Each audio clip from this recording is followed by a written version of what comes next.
ವಿರಾಜಪೇಟೆಯಲ್ಲಿ ಸುದ್ದಿಗೋಷ್ಠಿಯಲ್ಲಿ ಹಿಂದೂ ಮಲಯಾಳಿ ಅಸೋಸಿಯೇಷನ್ ವಿರಾಜಪೇಟೆ ಸಂಘದ ಅಧ್ಯಕ್ಷರಾದ ವಿನೂಪ್ ಕುಮಾರ್ ಮಾತನಾಡಿ, 2ನೇ ವರ್ಷದ ವಿಶ್ವ ಹಬ್ಬದ ಪ್ರಯುಕ್ತ ನಮ್ಮ ಜನಾಂಗದ ಸದಸ್ಯರನ್ನ ಒಟ್ಟುಗೂಡಿಸುವ ಉದ್ದೇಶದಿಂದ ಈ ಕ್ರೀಡೆಯನ್ನು ಹಾಗೂ ಸಾಂಸ್ಕೃತಿಕ ಕಾರ್ಯಕ್ರಮಗಳನ್ನು ಹಮ್ಮಿಕೊಂಡಿದ್ದೇವೆಂದರು. ಸಂಘದ ಕಾರ್ಯದರ್ಶಿ ಶಾಜು ಮೋಹನ್ ಮಾತನಾಡಿ, ಈ ಪಂದ್ಯದಲ್ಲಿ 32 ತಂಡಕ್ಕೆ ಮಾತ್ರ ಅವಕಾಶ ಇರುತ್ತೆ. ಪಂದ್ಯಾಟ ದಿನಾಂಕ ಏಪ್ರಿಲ್ 18, 19, 20ರಂದು ವಿರಾಜಪೇಟೆ ತಾಲೂಕು ಮೈದಾನದಲ್ಲಿ ನಡೆಯಲಿದೆ. ಏಪ್ರಿಲ್ 10ರ ಒಳಗೆ ತಂಡವನ್ನು ನೋಂದಾಯಿಸಿಕೊಳ್ಳಲು ಕೊನೆಯ ದಿನವಾಗಿದೆ ಎಂದರು. ಎಲ್ಲರಿಗೂ ನಮಸ್ಕಾರ. ನಾವು ವಿಶ್ವಕಪ್ ಹಬ್ಬವನ್ನು ವಿಶ್ವಕಪ್ ಫುಟ್ಬಾಲ್ ಹಬ್ಬವನ್ನು ನಾವು ಏಪ್ರಿಲ್ 18, 19, 20 ರಂದು ನಾವು ತಾಲೂಕು ಮೈದಾನದಲ್ಲಿ ಆಚರಣೆ ಮಾಡುವಂಥ ತೀರ್ಮಾನ ಕೈಗೊಂಡು ಪ್ರಾರಂಭಿಸ್ತಾ ಇದ್ದೇವೆ. ನಮ್ಮ ಉದ್ದೇಶ ನಮ್ಮ ಹಿಂದೂ ಮಲಯಾಳಿ ಸಮಾಜದ ಎಲ್ಲ ಬಾಂಧವರನ್ನು ಒಂದೆಡೆ ಸೇರಿಸುವಂಥದ್ದು ಮತ್ತು ನಮ್ಮ ಪರಸ್ಪರ ವಿಚಾರ ವಿನಿಮಯವನ್ನು ಹಂಚುವಂಥದ್ದು ನಮ್ಮ ಉದ್ದೇಶ.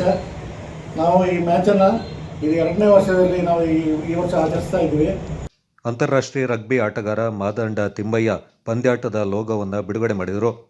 ಸಂಘದ ಉಪಾಧ್ಯಕ್ಷ ದಿನೇಶ್ ನಂಬಿಯಾರ್, ಖಜಾಂಚಿ ಸುನಿಲ್ ಕುಮಾರ್, ಸಹ ಕಾರ್ಯದರ್ಶಿ ಉಣ್ಣಿ ಕೃಷ್ಣ ಸೇರಿದಂತೆ ಆಡಳಿತ ಮಂಡಳಿಯ ಸದಸ್ಯರು ಪಾಲ್ಗೊಂಡಿದ್ದರು.